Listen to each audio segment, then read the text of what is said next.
And he entered again into the synagogue, and there was a man there whose hand was withered.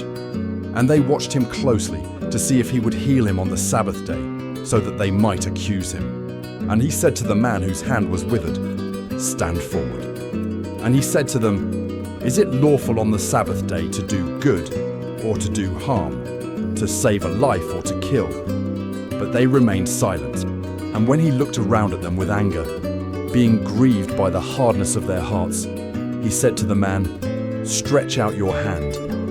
And he stretched it out, and his hand was restored.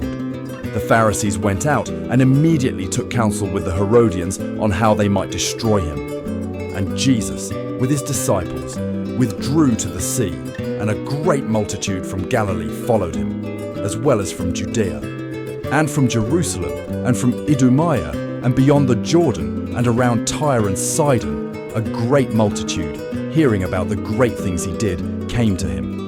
And he spoke to his disciples that a small boat should wait for him because of the crowd, so that they would not press upon him. For he had healed many, so that all who were suffering pressed around him to touch him. And the unclean spirits, whenever they saw him, fell down before him and cried out, saying, "You are the Son of God." And he charged them strongly not to make him known. And he went up into the mountain and called to those he himself wanted, and they went to him. And he appointed 12, so that they might be with him, and that he might send them out to preach, and to have authority to cast out demons. And he gave Simon the name Peter, and James the son of Zebedee, and John the brother of James. And he gave them the name Boanerges, which means sons of thunder, and Andrew, and Philip, and Bartholomew, and Matthew, and Thomas, and James the son of Alphaeus, and Thaddeus, and Simon the Cananean, and Judas Iscariot, who also betrayed him. Then he came into a house, and the crowd gathered together again, so that they could not even eat bread. And when his friends heard it, they went out to seize him, for they said, "He is out of his mind." And the scribes who came down from Jerusalem said, "He has Beelzebub, and by the prince of demons he casts out demons." And he called them to him and said to them in parables, "How can Satan cast out Satan? And if a kingdom is divided against itself, that kingdom cannot stand. And if a house is divided against itself, that house cannot stand.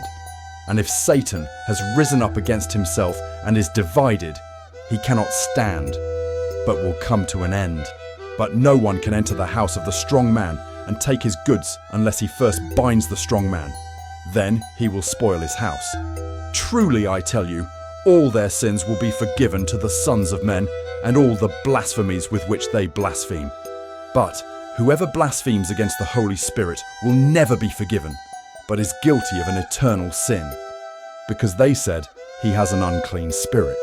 Then his mother and his brothers arrived, and standing outside, they sent word to him, calling him.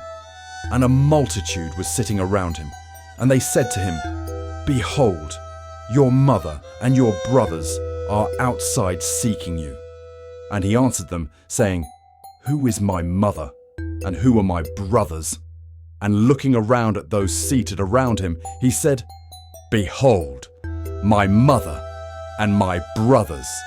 For whoever does the will of God is my brother and sister and mother."